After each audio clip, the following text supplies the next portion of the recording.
अगोदर खरीपाची बैठक झाली।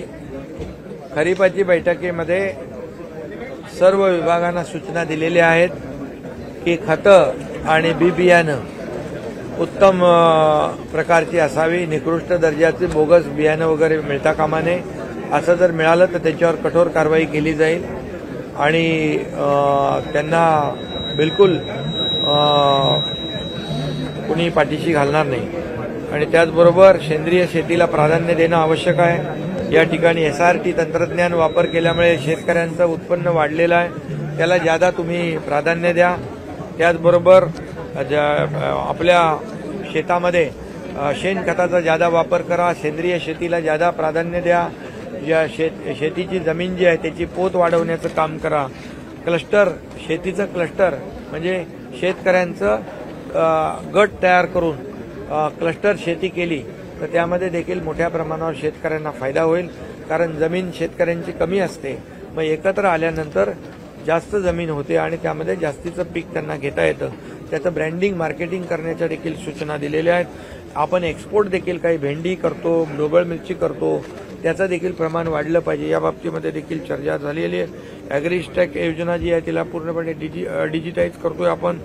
त्याचबरोबर या ठिकाणी कॅश क्रॉपला प्राधान्य द्या। नवीन नवीन जे काही पिकं आहेत ती घेतली पाहिजे। फक्त भात, नाचणी आणि वरी ही पावसाळी पिकं घेत असताना पावसाळ्यानंतर देखील मोठ्या प्रमाणावर आपण रब्बीमध्ये देखील इतर जी काही बारमाही पिकं जी आहेत, फुल शेती आहे, फळ शेती आहे, इतर ज्या काही शेती आहेत त्यांना देखील इतर पिकं आपल्याला घेता येतील।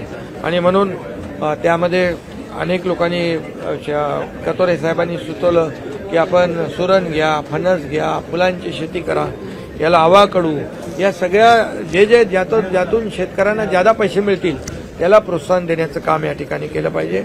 जिल्ह्यामध्ये जे प्रगत शेतकरी आहेत त्यांचं आणि इतर जे शेतकरी आहेत त्यांची कार्यशाळा घेऊन त्यांना मोटिवेट केलं पाहिजे आणि शेतीमधून ज्यादा उत्पन्न मिळेल, व्हॅल्यू ॲडिशन कसं होईल यावर फोकस केला पाहिजे। आणि त्यासाठी आमच्याकडे काम करणारे जे वसुंधराचे भागवत काका आहेत, श्री श्री रविशंकर यांचे पुरुषोत्तम आहेत, जे जलतारा योजनेमधून देखील वॉटर लेवल वाढवण्याचं काम होत आहे त्याला देखील आपण प्राधान्य देतोय। जे जलस्रोत आहेत त्याचं खोलीकरण करणं, रुंदीकरण करणं यावर भर देण्याचं आपण सूचना केलेल्या आहेत, जेणेकरून पावसाळ्यानंतर देखील आपल्याला बारमाही या ठिकाणी शेती करता येईल आणि पिकं घेता येतील। आणि म्हणून यामध्ये आणि त्याचबरोबर शेती जी अवजार बँक आहे त्याला प्राधान्य प्रमोट करण्यासाठी शेतकऱ्यांना जी यंत्र लागतात ती देखील देण्याचं काम या ठिकाणी होणार आहे।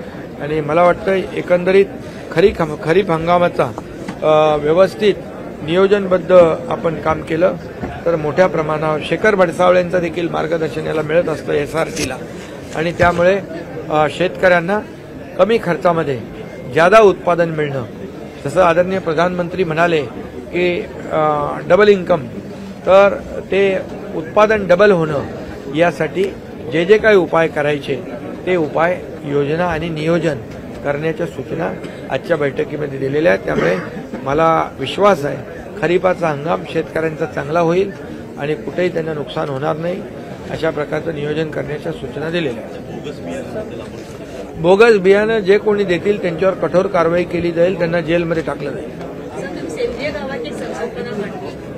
सेंद्रिय शेती करावी आणि आपले जे लोकप्रतिनिधी आहेत त्यांनी देखील त्याच्यामध्ये पुढाकार घ्यावा, त्याला प्रमोट करावं, शेतकऱ्यांना मोटिवेट करावं, कारण सेंद्रिय शेती आज ही काळाची गरज आहे।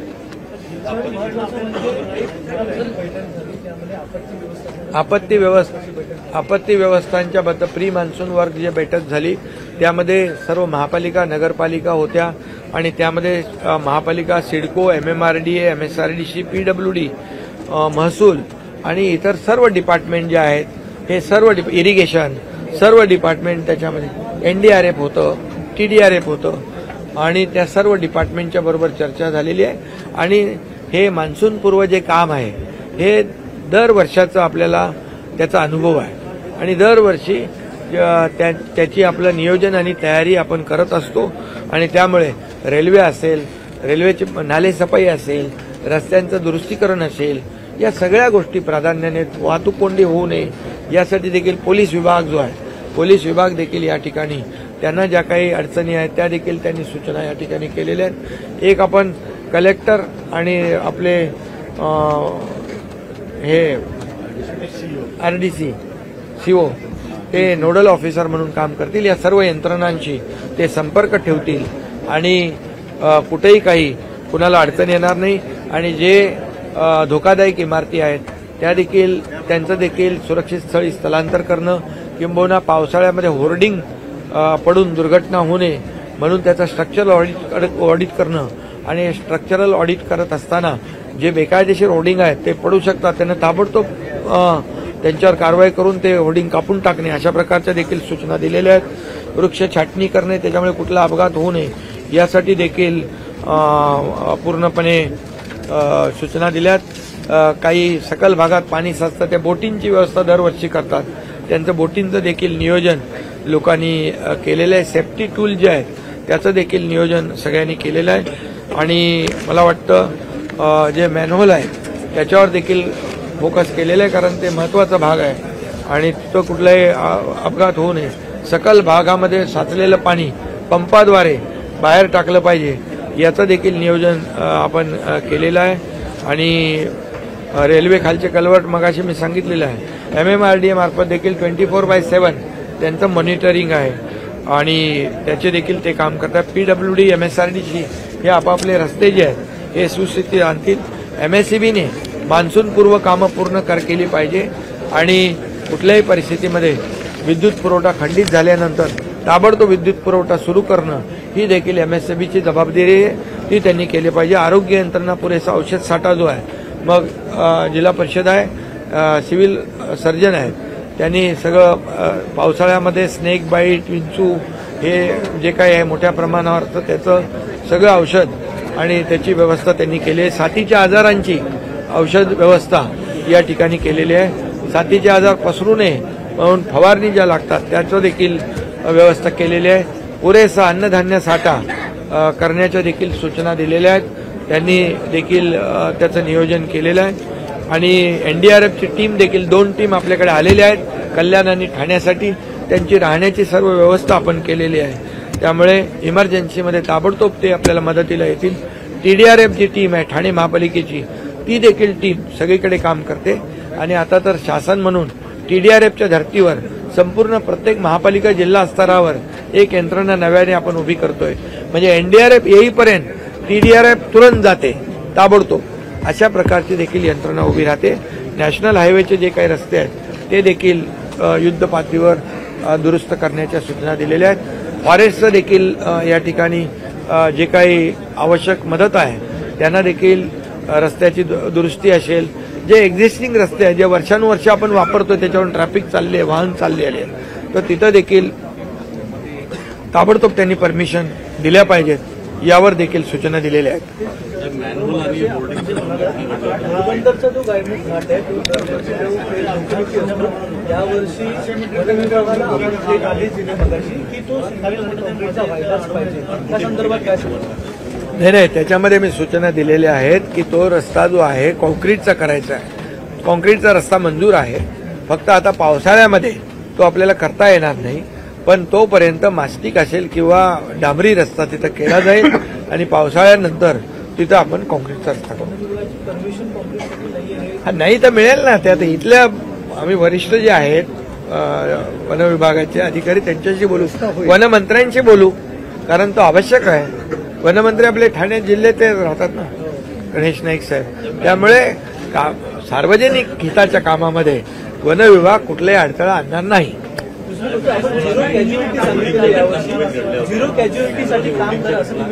झिरो कॅज्युअलिटीसाठीच काम केलं पाहिजे, एक टीम म्हणून काम केलं पाहिजे. सर्व यंत्रणा ज्या आहेत या सर्व यंत्रणा एकत्रितपणे जेव्हा काम करतात त्यावेळेस मोठ्या प्रमाणावर लोकांना मदत होते आणि लोकांचे जीव वाचतात.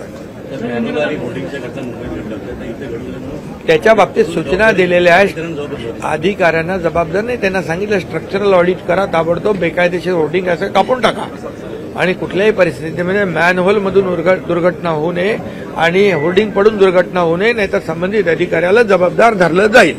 धोकादायक इमारतींबाबत देखील आपण धोकादायक इमारतींच्या बाबतीत देखील सूचना दिलेल्या आहेत. त्या बाबतीत देखील संबंधित महापालिका दरवर्षी जशी काळजी घेतात तशी घेतात. भविष्यामध्ये आपण या सर्व धोकादायक इमारतींचं कायमस्वरूपी प्रश्न निकालात निघावा म्हणून क्लस्टर योजना आपण आणलेली आहे आणि क्लस्टरची कामं ठाण्याला सुरू झालेली आहेत.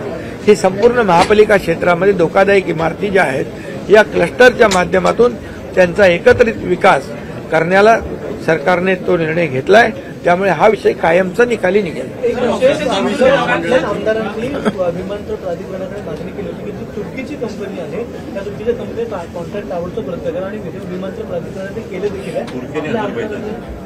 आपले मुरली पटेल कुणाल सरमळकर यांनी ते निवेदन दिले. बरोबर त्यांचं तुर्कीने पाकिस्तानला सपोर्ट केला.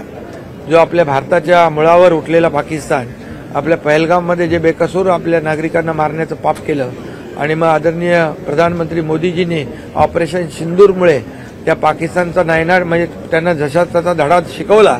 त्यांना ज्या पद्धतीने उत्तर द्यायचं त्या उत्तर दिलेलं आहे आणि त्यांना अपेक्षित नव्हतं तेवढं उत्तर दिलेलं आहे. त्यांचे नक्षलवादाचे अड्डे दहशतवाद्यांचे अड्डे उद्ध्वस्त करून टाकले आपल्या लष्कराने. त्यांचे एअरबेस उद्ध्वस्त करून टाकले. पाकिस्तानला अपेक्षित नव्हतं तेवढं भारत घुसून आतमध्ये त्यांचं घुसके मार दिए आहे. एरोड्रम त्याच्यावर पण आपण त्यांचं ते हे केलं नष्ट केले. त्यामुळे त्यांना माघार घ्यावी लागली पाकिस्तानला. याच्यामध्ये आपल्या लष्कराचं मी अभिनंदन आम्ही केलेलंच आहे. आणि ज्या लोकांनी पाकिस्तानला मदत केली त्या अशा तुर्कस्तानचे कुठलंही म्हणजे आता पुण्यातल्या लोकांनी ॲपलवर बहिष्कार घातलाय. राजस्थानमधल्या लोकांनी मार्बलवर बहिष्कार घातलाय. तर आमच्यात कोण आमदार मुर्जी आणि कुणाल सरमळकर यांनी पत्र दिले. आमदार मुर्जी पटेल आणि कुणाल सरमळकर यांचं अभिनंदन केलं पाहिजे. ही खरं देशभक्ती आहे. ही राष्ट्रभक्ती आहे. आणि जे पाकिस्तानला मदत करतील त्यांना त्यांच्या सगळ्यांवर बहिष्कार घातला पाहिजे. त्यांचा निषेध केला पाहिजे.